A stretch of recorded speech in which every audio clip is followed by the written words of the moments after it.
Class 8th chapter 10 visualising solid shapes ਆਪਾਂ shapes ਬਾਰੇ read ਕਰਾਂਗੇ ਤੇ ਪਹਿਲਾਂ ਵੀ ਤੁਸੀਂ ਸ਼ੇਪਸ ਬਾਰੇ ਰੀਡ ਕਰ ਚੁੱਕੇ ਹੋ in class 7th you have learned about plane shapes and solid shapes ਤੁਸੀਂ ਆਪਣੀ ਬੁੱਕ ਤੋਂ ਰੀਡ ਕਰ ਸਕਦੇ ਹੋ ਇਹਨੂੰ plane shapes have two measurement like length and breadth ਜਿਹੜੀਆਂ ਪਲੇਨ ਸ਼ੇਪਸ ਹੁੰਦੀਆਂ ਨੇ ਉਹਦੀ ਲੈਂਥ ਬ੍ਰੈਥ ਹੁੰਦੀ ਹੈ they are called two dimensional shapes ਤਾਂ ਉਹਨਾਂ ਦੀਆਂ 2 ਡਿਮੈਂਸ਼ਨ ਹੁੰਦੀਆਂ ਨੇ whereas a solid object has 3 measurement like length breadth and height ਔਰ ਡੈਪਥ ਜਿਹੜੀਆਂ ਸ਼ੇਪਸ ਦੀਆਂ object the length breadth and height ਹੁੰਦੀ ਆ ਉਹਨਾਂ ਨੂੰ ਆਪਾਂ 3 ਡਿਮੈਂਸ਼ਨ ਕਹਿੰਦੇ ਆ ਆਲਸੋ ਆ ਸੋਲਿਡ ਸ਼ੇਪ ਆਬਜੈਕਟ ਓਕਿਊਪਾਈਜ਼ ਸਮ ਸਪੇਸ ਅਤੇ ਜਿਹੜੇ 3 ਡਿਮੈਂਸ਼ਨ ਵਾਲੀਆਂ ਸ਼ੇਪਸ ਹੁੰਦੀਆਂ ਨੇ ਉਹ ਕੁਛ ਨਾ ਕੁਛ ਆਕਿਊਪਾਈ ਕਰਦੀਆਂ ਨੇ space 2 dimension and 3 dimension figure can also be briefly named as 2 dimensional and 3D figures. You may recall that triangle, rectangle, circle, etc.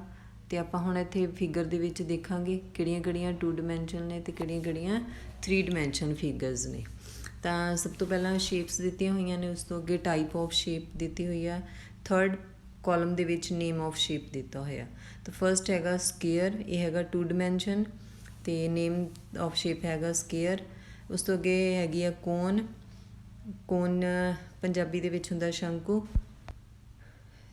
ਤਾਂ ਜਿਹੜਾ ਇਹ ਕੋਨ ਹੈ ਇਹ ਹੈਗਾ 3 dimension ਨਾਲ ਇੱਥੇ ਦਿੱਤਾ ਹੋਇਆ ਤਾਂ ਇਹਦਾ ਨੈਕਸਟ ਪੇਜ 'ਤੇ ਆ ਕੋਨ ਲਿਖਿਆ ਹੋਇਆ ਤਾਂ ਮੈਂ ਇਸੇ ਕਰਕੇ ਇੱਥੇ ਨੰਬਰ ਮਾਰਕ ਕੀਤੇ ਹੋਏ 1 2 3 4 ਥਰਡ ਫਿਗਰ ਜਿਹੜੀ ਹੈ ਥਰਡ ਮੈਂ ਆਪ ਨੰਬਰ ਲਿਖਿਆ ਹੋਇਆ ਤਾਂ ਥਰਡ ਹੈਗਾ ਸਿਲੰਡਰ 3 dimensional ਹੈ ਤਾਂ ਇੱਥੇ ਸਿਲੰਡਰ ਬਣਿਆ ਹੋਇਆ ਲਿਖਿਆ ਹੋਇਆ ਸਿਲੰਡਰ ਫੋਰਥ ਫਿਗਰ ਜਿਹੜੀ ਹੈਗੀ ਆ ਉਹ ਹੈਗੀ ਆ ਟਰਾਇੰਗਲ ਹੈ ਜਿਹੜੀ ਇਹਦੀ ਲੈਂਥ ਐਂਡ ਬ੍ਰੈਥ ਹੀ ਹੁੰਦੀ ਆ ਮੀਨਸ ਇਹਦੀ ਹਾਈਟ ਅਤੇ ਬੇਸ ਹੁੰਦਾ ਤਾਂ ਕਰਕੇ ਇਹ 2 dimensional ਹੁੰਦੀ ਹੈ ਤਾਂ ਟਰਾਇੰਗਲ ਵੀ ਨੈਕਸਟ ਪੇਜ 'ਤੇ ਲਿਖਿਆ ਹੋਇਆ ਤਾਂ ਇਹ ਤਾਂ ਸੀਗਾ ਫਸਟ ਪੇਜ ਹੁਣ ਨੈਕਸਟ ਪੇਜ 'ਤੇ ਕਰਾਂਗੇ ਨੈਕਸਟ ਪੇਜ ਹੈਗਾ ਇਹ ਪਹਿਲਾਂ ਬਣੀ ਹੋਈ ਹੈਗੀ ਆ ਕਿਊਬ ਉਸ ਤੋਂ ਨੀਚੇ ਸਰਕਲ 7 ਨੰਬਰ 'ਤੇ ਕਿਊਬਾਈਡ ਅਤੇ 8th ਨੰਬਰ 'ਤੇ ਸਫੀਅਰ ਤਾਂ 5th ਹੈਗਾ ਕਿਊਬ ਹੈਗੇ ਆ 3 dimension ਤਾਂ ਇੱਧਰ ਕਾਲਮ ਦੇ ਵਿੱਚ ਆ ਜੂਗਾ ਕਿਊਬ 6 'ਤੇ ਹੈਗਾ ਸਰਕਲ ਹੁੰਦਾ 2 dimensional ਤਾਂ ਸਰਕਲ ਫਸਟ ਪੇਜ 'ਤੇ ਲਿਖਿਆ ਹੋਇਆ ਅਤੇ 7th ਹੈਗੀ ਆ ਕਿਊਬਾਈਡ ਹੈਗੀ ਆ 3 dimensional ਤਾਂ ਕਿਊਬਾਈਡ ਨੂੰ ਮੈਚਿੰਗ ਕੀਤਾ ਹੋਇਆ ਅਤੇ ਨੈਕਸਟ 8th ਹੈਗਾ ਆ 8th ਫਿਗਰ ਹੈਗੀ ਆ ਸਪੀਅਰ ਵੀ 3 dimensional ਹੈ ਤਾਂ ਸਪੀਅਰ ਵੀ ਜਿਹੜਾ ਪਹਿਲਾਂ ਆਪਾਂ ਪੇਜ ਕੀਤਾ ਉਹਦੇ ਉੱਤੇ ਕੀਤਾ ਹੋਇਆ ਹੁਣ ਜਿਹੜੀ ਉੱਪਰ ਸ਼ੇਪਸ ਸੀਗੀਆਂ ਉਹ ਸਿੰਗਲ ਸੀਗੀਆਂ ਨੀਚੇ ਪ੍ਰੈਕਟੀਕਲ ਲਾਈਫ ਦੇ ਵਿੱਚ ਕਿਹੜੀਆਂ ਸ਼ੇਪਸ ਹੁੰਦੀਆਂ ਨੇ ਤਾਂ ਇੱਥੇ ਨੀਚੇ ਕੁਝ ਫਿਗਰਸ ਦਿੱਤੀਆਂ ਹੋਈਆਂ ਨੇ ਇਹ ਟੈਂਟ ਇਹ ਕੋਨ ਸਰਮਾਊਂਟਡ ਔਨ ਇਹ ਸਿਲੰਡਰ ਦੇ ਉੱਪਰ ਕੋਨ ਬਣਿਆ ਹੋਇਆ ਸੈਕਿੰਡ ਫਿਗਰ ਹੈਗੀ ਆ ਇਹ ਟਿਨ ਇਹ ਸਿਲੰਡਰੀਕਲ ਸ਼ੈੱਲ ਮਤਲਬ ਕਿ ਇੱਕ ਗੋਲਾਕਾਰ ਸਿਲੰਡਰੀਕਲ ਹੈ ਸੌਫਟੀ ਆਈਸਕ੍ਰੀਮ ਦਿੱਤੀ ਹੋਈ ਹੈ ਕੋਨ ਦੇ ਉੱਪਰ ਹੈਮੀਸਫੀਅਰ ਬਣਿਆ ਹੋਇਆ ਫੋਰਥ ਫਿਗਰ ਇਹ photo frame rectangular path rectangle ਦੇ ਆਲੇ ਦੁਆਲੇ ਪਾਥ ਬਣਿਆ ਨੈਕਸਟ ਫਿਗਰ ਹੈਗੀ ਆ ਹੈਮੀਸਫੀਅਰ ਇੱਕ ਬਾਊਲ ਹੈ ਇਹ ਅਤੇ ਬਾਊਲ ਹੈਮੀਸਫੀਅਰ ਹੈ ਅਤੇ ਉੱਪਰੋਂ ਸ਼ੈੱਲ ਆ ਟੌਂਬ ਔਨ ਏ ਪਿੱਲਰ ਸਿਲੰਡਰੀਕਲ ਦੇ ਉੱਪਰ ਹੈਮੀਸਫੀਅਰ ਆ ਪੇਜ 'ਤੇ ਫੇਰੇ ਸ਼ੇਪਸ ਬਣੀਆਂ ਹੋਈਆਂ ਨੇ ਇਹ ਗਰੋਬ ਇਹ ਸਰਕੂਲਰ ਪਾਥ ਅਰਾਊਂਡ ਏ ਸਰਕੂਲਰ ਗਰਾਊਂਡ ਇਹ ਟੋਆਏ ਇਹ ਟਰਾਇੰਗੂਲਰ ਫੀਲਡ ਐਡਜੋਇਨਿੰਗ ਇਹ ਸਕੇਅਰ ਫੀਲਡ ਇਹ ਸਿਰਫ ਸਮਝਣ ਲਈ ਹੈ ਅਤੇ ਨੈਕਸਟ ਫਿਰ ਹੈਗਾ ਇਹ ਸਰਕੂਲਰ ਪਾਰਕ ਇਹ cone taken out of a cylinder ਮਤਲਬ ਕਿ ਜਿਹੜਾ ਫਸਟ ਹੈਗਾ ਉਹ ਹੈ ਇਹ cone taken out of a cylinder ਮਤਲਬ ਸਿਲੰਡਰ ਦੇ ਵਿੱਚੋਂ ਕੋਨ ਲਿਆ ਗਿਆ ਸਰਕੂਲਰ ਪਾਰਕ ਦਿੱਤੀ ਹੋਈ ਹੈ 4th ਪੁਆਇੰਟ ਦੇ ਵਿੱਚ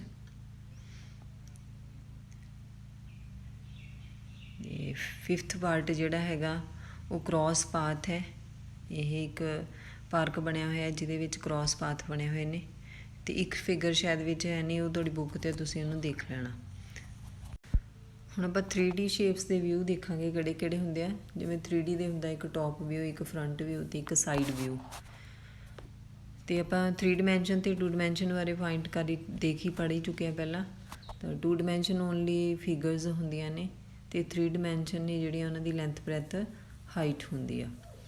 ਹੁਣ ਇੱਥੇ ਕੁਛ ਐਗਜ਼ਾਮਪਲ ਦਿੱਤੀਆਂ ਹੋਈਆਂ ਨੇ ਜਿਹਦੇ ਵਿੱਚ ਟੋਪ ਵਿਊ, ਫਰੰਟ ਵਿਊ ਤੇ ਸਾਈਡ ਵਿਊ ਦਿੱਤੇ ਹੋਏ ਆ।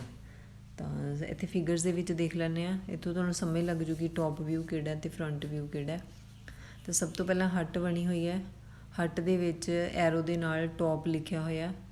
ਤਾਂ ਜਿਹੜਾ ਟੋਪ ਲਿਖਿਆ ਇਹ ਟੋਪ ਵਿਊ ਮਤਲਬ ਉੱਪਰੋਂ ਤੋਂ ਕਿੱਦਾਂ ਦੀ ਦਿਸਦੀ ਆ, ਠੀਕ ਹੈ। ਫਿਰ ਨੀਚੇ ਦੋ ਨੇ, ਇੱਕ 'ਤੇ ਲਿਖਿਆ ਹੋਇਆ ਫਰੰਟ ਤੇ ਇੱਕ ਲਿਖਿਆ ਹੋਇਆ ਸਾਈਡ। ਫਰੰਟ 'ਤੇ ਜੇ ਮਤਲਬ ਕਿ ਜੇ ਸਾਹਮਣੇ ਤੋਂ ਕਿੱਦਾਂ ਦੀ ਹੈ ਅਤੇ ਸਾਈਡ ਤੋਂ ਕਿੱਦਾਂ ਦੀ ਹੈ, ਠੀਕ ਹੈ। ਜਿਵੇਂ ਆਪਣੇ ਘਰ ਦੀ ਹੈ ਛੱਤ ਹੈ ਜਿਹੜੀ, ਉਹ ਟੋਪ ਵਿਊ ਹੈ। ਜਿਹੜਾ ਆਪਾਂ ਸਾਈਡ ਤੋਂ ਦੇਖਦੇ ਹਾਂ, ਸਾਈਡ 'ਤੇ ਆਲਮੋਸਟ ਸਾਰਿਆਂ ਦੇ ਘਰ ਦੀ ਕੰਧ ਸਾਂਝੀ ਹੁੰਦੀ ਹੈ, ਇਸ ਲਈ ਉਹ ਸਾਈਡ ਤੋਂ ਨਹੀਂ ਹੁੰਦੀ। ਅਤੇ ਫਰੰਟ ਵਿਊ ਸਾਰਿਆਂ ਦਾ ਜਿਹੜਾ ਫਰੰਟ 'ਤੇ ਡੋਰ ਲੱਗਿਆ ਹੁੰਦਾ।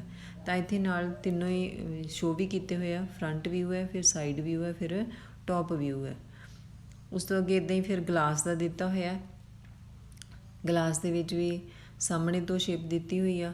ਤਾਂ ਫਰੰਟ ਵਿਊ 'ਤੇ ਜਿਹੜਾ ਇਹਦਾ ਸਾਈਡ ਵਿਊ ਆ ਉਹ ਸੇਮ ਹੀ ਹੋਊਗਾ, ਕਿਉਂਕਿ ਆਪਾਂ ਗਲਾਸ ਨੂੰ ਚਾਹੇ ਫਰੰਟ ਤੋਂ ਦੇਖੀਏ ਚਾਹੇ ਸਾਈਡ ਤੋਂ ਸੇਮ ਦਿਸਦਾ ਟੋਪ ਵਿਊ ਦਿੱਤਾ ਹੋਇਆ।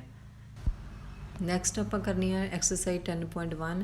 ਇਹ ਐਕਸਰਸਾਈਜ਼ ਓਨਲੀ ਤੁਸੀਂ ਬੁੱਕ 'ਤੇ ਹੀ ਕਰਨੀ ਹੈ, ਬੁੱਕ 'ਤੇ ਮੈਚਿੰਗ ਕਰ ਲੈਣੀ ਆ ਫਿਗਰ ਦੇ ਵਿੱਚੋਂ ਦੇਖ ਕੇ। ਤੇ ਇੱਕ ਸਾਈਡ ਵਿਊ ਲਿਖੇ ਹੋਏ ਨੇ ਅਤੇ ਇੱਕ ਟੋਪ ਵਿਊ ਲਿਖੇ ਨੇ। ਫਿਗਰ ਬਣੀ ਹੋਈ ਆ ਸਾਈਡ ਵਿਊ ਦੀ ਵੀ ਅਤੇ ਟੋਪ ਵਿਊ ਦੀ, ਆਪਾਂ ਓਨਲੀ ਮੈਚਿੰਗ ਕਰਨੀ ਹੈ। ਇੱਥੇ ਬੋਟਲ ਦੀ ਮੈਚਿੰਗ ਕੀਤੀ ਹੋਈ ਆ ਸਾਈਡ ਵਿਊ ਨਾਲ ਅਤੇ ਟੋਪ ਵਿਊ ਨਾਲ, ਅਤੇ ਬਾਕੀਆਂ ਦੀ ਮੈਂ ਤੁਹਾਨੂੰ ਇੱਥੇ ਕਰਕੇ ਦੱਸਦੀ। ਜਿਵੇਂ ਇੱਥੇ 5 kg ਵੇਟ ਹੈ, ਤਾਂ ਇਹਦੀ ਜਿਹੜੀ ਸਾਈਡ ਵਿਊ ਆ ਉਹ ਮੈਂ ਸ਼ੋਅ ਕੀਤਾ ਹੋਇਆ, ਅਤੇ ਸੇਮ ਇਹਦੀ ਨੀਚੇ ਜਾ ਕੇ ਟੋਪ ਵਿਊ ਆ। ਉਸ ਤੋਂ ਅੱਗੇ ਬੋਟਲ ਹੈ, ਵਾਟਰ ਬੋਟਲ ਹੈ, ਤਾਂ ਵਾਟਰ ਬੋਟਲ ਦਾ ਵੀ ਮੈਂ ਇੱਥੇ ਟੋਪ ਵਿਊ ਸ਼ੋਅ ਕੀਤਾ ਹੋਇਆ, ਠੀਕ ਹੈ। ਅਤੇ ਸਾਈਡ ਵਿਊ ਵੀ ਨੀਚੇ ਬਣਿਆ ਹੋਇਆ। ਅਤੇ ਨੈਕਸਟ ਹੈਗੀ ਹੈ, ਇਹ ਸੀਗੀ ਫਲਾਸਕ, ਅਤੇ ਡੀ ਪੁਆਇੰਟ 'ਤੇ ਦਿੱਤਾ ਹੋਇਆ ਕੱਪ ਐਂਡ ਸੌਸਰ। ਤਾਂ ਕੱਪ ਐਂਡ ਸੌਸਰ ਦਾ ਮੈਂ ਮੈਚਿੰਗ ਕੀਤੀ ਹੋਈ ਆ। Cup and ਸੌਸਰ the side view ਅਤੇ ਟੋਪ ਵਿਊ ਦੋਨੇ ਮੈਂਸ਼ਨ ਕੀਤੇ ਹੋਏ ਨੇ। ਨੈਕਸਟ ਫਿਗਰ ਹੈ ਈ ਦੇ ਵਿੱਚ ਟਿਨ ਬਣਿਆ ਹੋਇਆ। ਟਿਨ ਦਾ ਸਾਈਡ ਵੀ ਉੱਪਰ ਦਿੱਤਾ ਹੋਇਆ ਅਤੇ ਉੱਪਰ ਹੀ ਟੋਪ ਵਿਊ ਵੀ ਦਿੱਤਾ ਹੋਇਆ। ਕੱਪ ਐਂਡ ਸੌਸਰ ਦਾ ਨੀਚੇ ਹੈਗਾ ਟੋਪ ਵਿਊ ਅਤੇ ਸਾਈਡ ਵਿਊ ਵੀ ਮੈਂਸ਼ਨ ਕੀਤਾ ਹੋਇਆ। ਤਾਂ ਇਹ ਵੇਟ ਦਾ ਨਾਲ ਦਿੱਤਾ ਹੋਇਆ ਹੈ ਟੋਪ ਵਿਊ। ਇਹ ਸਾਰੇ ਕੁਐਸਚਨ ਆ ਜਿਹੜੇ ਤੁਸੀਂ ਬੁੱਕ 'ਤੇ ਹੀ ਕਰ ਲੈਣੇ ਆ, ਠੀਕ ਹੈ। ਕਾਪੀ 'ਤੇ ਕਰਨ ਦੀ ਜ਼ਰੂਰਤ ਨਹੀਂ ਹੈ, ਡਰੋ ਨਹੀਂ ਕਰਨੇ। ਨੈਕਸਟ ਸੈਕਿੰਡ ਕੁਐਸਚਨ ਆ, ਇਹ ਵੀ ਤੁਸੀਂ ਬੁੱਕ 'ਤੇ ਹੀ ਕਰ ਲੈਣਾ, ਪੈਨਸਿਲ ਦੇ ਨਾਲ ਕਰ ਲੈਣਾ, ਮੈਚਿੰਗ ਵੀ ਪੈਨਸਿਲ ਦੇ ਨਾਲ। ਅਤੇ ਇਹ ਵਾਲੀਆਂ ਓਬਜੈਕਟ ਦੇ ਵਿੱਚੋਂ ਆਪਾਂ ਫਰੰਟ, ਸਾਈਡ ਅਤੇ ਟੋਪ ਵਿਊ ਜਿਹੜੇ ਮੈਂਸ਼ਨ ਕੀਤੇ ਹੋਏ ਆ ਉਹਨਾਂ ਦੇ ਉੱਪਰ ਲਿਖ ਲੈਣਾ। ਫਰੰਟ ਵਿਊ 'ਤੇ F, ਸਾਈਡ ਵਿਊ 'ਤੇ S ਅਤੇ ਟੋਪ ਵਿਊ 'ਤੇ T। ਨੈਕਸਟ ਫਿਗਰ ਦੇ ਵਿੱਚ ਵੀ ਮੈਚ ਬਾਕਸ ਬਣੀ ਹੋਈ ਹੈ। ਪਹਿਲਾ ਹੈਗਾ ਸਾਈਡ ਵਿਊ, ਫਿਰ ਹੈਗਾ ਫਰੰਟ ਅਤੇ ਫਿਰ ਹੈਗਾ ਟੋਪ। ਅਤੇ C ਫਿਗਰ ਦੇ ਵਿੱਚ T ਵੀ ਬਣਿਆ ਹੋਇਆ। ਤਾਂ ਇਹਦੇ ਵਿੱਚ ਫਰੰਟ 'ਤੇ F, ਸਾਈਡ ਵਿਊ ਹੈ, ਫਿਰ ਟੋਪ ਵਿਊ ਹੈ। D ਫਿਗਰ ਦੇ ਵਿੱਚ ਕਾਰ ਹੈ, ਕਾਰ ਦਾ ਟੋਪ ਵਿਊ ਲਿਖੇ ਹੋਏ ਨੇ ਇੱਥੇ, ਆਪਾਂ ਸਿਰਫ ਸਾਹਮਣੇ ਦੇਖ ਕੇ ਉਹਨਾਂ ਦੇ ਉੱਪਰ ਲਿਖਣਾ ਵੀ ਕਿਹੜਾ ਟੋਪ ਹੈ, ਕਿਹੜਾ ਸਾਈਡ ਹੈ ਅਤੇ ਕਿਹੜਾ ਫਰੰਟ ਹੈ। ਫਰੰਟ ਨੂੰ ਮੈਂ F ਲਿਖਿਆ, ਸਾਈਡ ਨੂੰ S, ਟੋਪ ਨੂੰ T।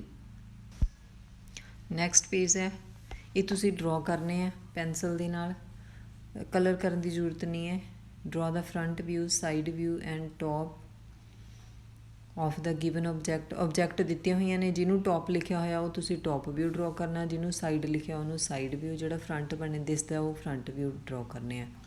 ਸੇਮ ਟੇਬਲ ਦਾ ਟੋਪ ਵਿਊ ਉੱਪਰਲਾ ਜਿਹੜਾ ਉਹ ਟੋਪ ਵਿਊ ਡਰੋ ਕਰਨਾ, ਸਾਈਡ 'ਤੇ ਇਹਦੀਆਂ ਲੈਗ ਡਰੋ ਕਰਨੀਆਂ ਨੇ, ਫਰੰਟ ਵਿਊ 'ਤੇ ਵੀ ਇਹਦੀਆਂ ਲੈਗ ਡਰੋ ਕਰਨੀਆਂ ਨੇ। ਇਹਦਾ ਟੋਪ ਅਤੇ ਫਰੰਟ ਥੋੜ੍ਹਾ ਸੇਮ ਹੀ ਹੈ। ਅਤੇ C ਪੁਆਇੰਟ ਦੇ ਵਿੱਚ ਵੇਟ ਬਣਿਆ ਹੋਇਆ, ਇਹ ਤੁਸੀਂ ਉੱਥੇ ਫਿਗਰ ਦੇ ਵਿੱਚ ਬਣਿਆ ਹੋਇਆ ਉਹਦੇ 'ਚੋਂ ਦੇਖ ਕੇ ਡਰੋ ਕਰ ਸਕਦੇ ਹੋ। D ਫਿਗਰ ਦੇ ਵਿੱਚ ਹੈਕਸਾਗੋਨਲ ਬਲੋਕ ਬਣਿਆ ਹੋਇਆ। E ਦੇ ਵਿੱਚ ਡਾਈਸ ਬਣੀ ਹੋਈ ਆ। ਸਾਈਡ ਵਿਊ 'ਤੇ 1 ਡੋਟ ਲਾਉਣਾ, ਟੋਪ ਵਿਊ 'ਤੇ 2 ਡੋਟ ਲਾਉਣੇ ਆ, ਫਰੰਟ ਵਿਊ 'ਤੇ 3 ਡੋਟ ਲਾਉਣੇ ਆ।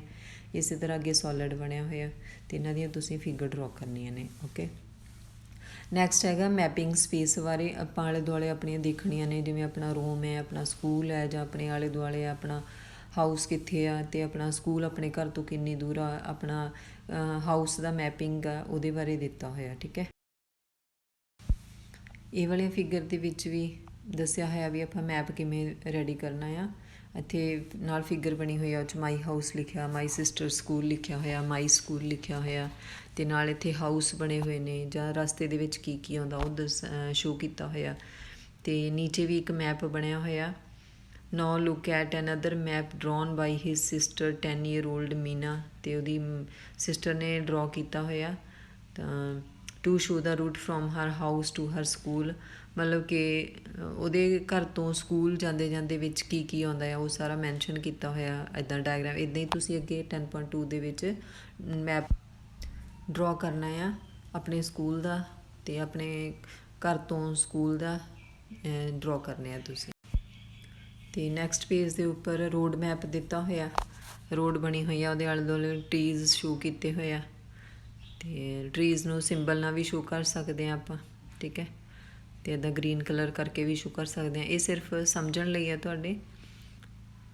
ਨੈਕਸਟ ਫਿਗਰ ਦੇ ਵਿੱਚ ਫਿਰ ਮੈਪ ਬਣਿਆ ਹੋਇਆ ਇੱਕ ਸਿਟੀ ਦਾ, ਉਹਦੇ ਵਿੱਚ ਸਾਰੇ ਸ਼ੋ ਕੀਤੇ ਹੋਏ ਆ, ਕਿੱਥੇ ਕਾਲਜ ਆ, ਕਿੱਥੇ ਪੋਸਟ ਆਫਿਸ ਹੈ, ਕਿੱਥੇ ਰਿਵਰ ਪੈਂਦੀ ਆ, ਕਿੱਥੇ ਲੇਕ ਪੈਂਦੀ ਆ, ਪੁਲਿਸ ਸਟੇਸ਼ਨ ਕਿੱਥੇ ਹੈ, ਗੁਰਦੁਆਰਾ ਕਿੱਥੇ ਹੈ, ਇਹ ਸਾਰਾ ਕੁਝ ਸ਼ੋ ਕੀਤਾ ਹੋਇਆ, ਠੀਕ ਹੈ। ਇਸੇ ਤਰ੍ਹਾਂ ਤੁਸੀਂ 10.2 ਦੇ ਵਿੱਚ ਮੈਪ ਰੈਡੀ ਕਰਨਾ ਆ। ਹੁਣ ਹੈਗੇ exercise 10.2 look at the given map of city. City the map ਦਿੱਤਾ ਹੋਇਆ, ਤਾਂ ਆਪਾਂ ਨੇ ਇਹ ਮੈਪ ਡਰੋ ਕਰਕੇ ਇਹਨਾਂ ਨੂੰ ਕਲਰ ਕਰਨਾ। ਬਲੂ ਵਾਟਰ ਹੈ ਜਿਹੜਾ, ਉਹਨੂੰ ਬਲੂ ਕਲਰ ਨਾਲ, ਫਾਇਰ ਸਟੇਸ਼ਨ ਨੂੰ ਰੈੱਡ ਕਲਰ ਨਾਲ, ਲਾਇਬ੍ਰੇਰੀ ਨੂੰ ਔਰੇਂਜ ਨਾਲ, ਮਤਲਬ ਜਿਵੇਂ ਜਿਵੇਂ ਕੁਐਸਚਨ ਦੇ ਵਿੱਚ ਮੈਂਸ਼ਨ ਕੀਤਾ ਹੋਇਆ ਸੇਮ ਕਰਨਾ। ਸੈਕਿੰਡ ਪਾਰਟ ਦੇ ਵਿੱਚ ਮਾਰਕ ਕੇ ਗ੍ਰੀਨ ਐਕਸ ਲਾਉਣਾ ਜਿੱਥੇ road C and Nehru road ਨੇ ਜਿਹੜੀਆਂ ਸੈਕਸ਼ਨ ਕਰਦੀਆਂ ਨੇ, ਅਤੇ ਵਾਈ ਕਰਨਾ ਅੱਗੇ at the intersection of Gandhi road and road A, ਜਿੱਥੇ ਰੋਡ ਏ ਅਤੇ ਗਾਂਧੀ ਰੋਡ ਨੇ ਜਿਹੜੀਆਂ ਇੰਟਰਸੈਕਸ਼ਨ ਕਰਦੀਆਂ ਨੇ, ਕ੍ਰੋਸ ਕਰਦੀਆਂ ਨੇ, ਮਤਲਬ ਕੱਟ ਕਰਦੀਆਂ ਨੇ, ਉੱਥੇ ਵਾਈ ਲਿਖਣਾ। ਸੀ ਪਾਰਟ ਦੇ ਵਿੱਚ in red draw a short street route from library to the bus depot. Bus stop ਨੂੰ ਲਾਇਬ੍ਰੇਰੀ ਤੋਂ ਜਿਹੜਾ ਛੋਟਾ ਰੋਡ ਪੈਂਦਾ ਸਟਰੀਟ ਦਾ, ਉਹਨੂੰ ਰੈੱਡ ਕਲਰ ਕਰਨਾ। ਡੀ ਪਾਰਟ ਦੇ ਵਿੱਚ which is further east the city park of the market ਦੇ ਵਿੱਚ ਜਿਹੜਾ ਈਸਟ ਆ ਉਹਨੂੰ ਮਾਰਕ ਕਰਨਾ ਹੈ। ਵਿਚ ਇਜ਼ ਫਰਦਰ ਸਾਊਥ, ਉੱਥੇ ਸਾਊਥ ਮਾਰਕ ਕਰਨਾ। The primary school or the senior secondary school, ਜਿੱਥੇ ਸੀਨੀਅਰ ਸੈਕੰਡਰੀ ਅਤੇ ਪ੍ਰਾਇਮਰੀ ਸਕੂਲ ਨੇ ਉਹਨਾਂ ਨੂੰ ਸਾਊਥ ਲਿਖਣਾ ਆ। ਸੈਕਿੰਡ ਕੁਐਸਚਨ ਦੇ ਵਿੱਚ ਤੁਸੀਂ ਡਰੋ ਮੈਪ ਕਰਨਾ ਆ। Your classroom using proper scale and symbol for the different object.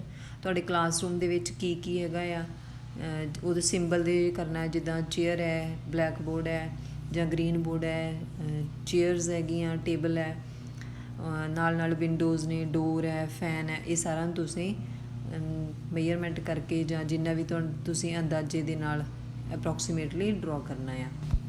Third question ਦੇ ਵਿੱਚ draw a map of your school compound using proper scale. ਫਿਰ ਤੁਸੀਂ ਆਪਣੇ ਸਕੂਲ ਦਾ ਮੈਪ ਤਿਆਰ ਕਰਨਾ ਆ, ਤਾਂ ਉਹਦੇ ਵਿੱਚ ਜਿੱਦਾਂ ਜਿੱਦਾਂ ਗਰਾਊਂਡ ਆ, ਜਿੱਥੇ ਜਿੱਥੇ ਰੂਮ ਨੇ, ਸਿੰਗਲ ਸਟੋਰੀ ਬਣਾ ਲੈਣਾ, ਡਬਲ ਨਹੀਂ ਬਣਾਉਣ ਬੈਠ ਜਾਣਾ, ਠੀਕ ਹੈ। ਤਾਂ ਸ਼ੋਅ ਕਰਨਾ ਕਿੱਥੇ ਬਾਥਰੂਮਸ ਨੇ, ਕਿੱਥੇ ਆਫਿਸ ਹੈ, ਕਿੱਥੇ ਲਾਇਬ੍ਰੇਰੀ ਆ, ਸਾਇੰਸ ਰੂਮ ਆ, ਉਹ ਸਾਰੇ ਸ਼ੋਅ ਕਰਨਾ। ਫੋਰਥ ਕੁਐਸਚਨ ਦੇ ਵਿੱਚ ਫਿਰ ਮੈਪ ਡਰੋ ਕਰਨਾ ਹੈ ਕਿ ਹਰੇਕ ਬੱਚੇ ਨੇ ਆਪਣੇ ਆਪਣੇ ਹਿਸਾਬ ਨਾਲ ਦੱਸਣਾ ਹੈ ਕਿ ਉਹਨਾਂ ਦਾ, ਆਪਣੇ ਫਰੈਂਡ ਨੂੰ ਦੱਸਣਾ ਤੁਸੀਂ ਵੀ ਉਹਨਾਂ ਦਾ ਘਰ ਕਿੱਥੇ ਆ, ਠੀਕ ਹੈ। ਵੀ ਜਿੱਦਾਂ ਤੁਸੀਂ ਮੇਰੇ ਘਰ ਆਉਣਾ, ਮੈਂ ਦੱਸਣਾ ਵੀ ਪਹਿਲਾਂ ਤੁਸੀਂ ਰੋਡ 'ਤੇ ਆਉਣਾ, ਫਿਰ ਤੁਸੀਂ ਗੁਰਦੁਆਰੇ ਸਾਹਮਣੇ ਆਉਣਾ, ਫਿਰ ਕਿਲ੍ਹੇ ਦੇ ਸਾਹਮਣੇ ਆਉਣਾ। ਇੱਦਾਂ ਤੁਸੀਂ ਆਪਣੇ ਫਰੈਂਡ ਵੀ ਉਹ ਆਸਾਨੀ ਨਾਲ ਤੁਹਾਡੇ ਘਰ ਤੱਕ ਕਿਵੇਂ ਪਹੁੰਚ ਸਕਦਾ ਹੈ। ਤੁਸੀਂ ਉਹਨੂੰ ਕੀ ਕੀ ਇੰਸਟਰਕਸ਼ਨ ਦਿਓਗੇ ਵੀ ਇੱਥੇ ਆ ਪੈਂਦਾ, ਇੱਥੇ ਇਹ ਪੈਂਦਾ, ਪ੍ਰਾਇਮਰੀ ਸਕੂਲ ਪੈਂਦਾ, ਹੌਸਪੀਟਲ ਪੈਂਦਾ, ਧਰਮਸ਼ਾਲਾ ਪੈਂਦੀ ਆ, ਓਕੇ।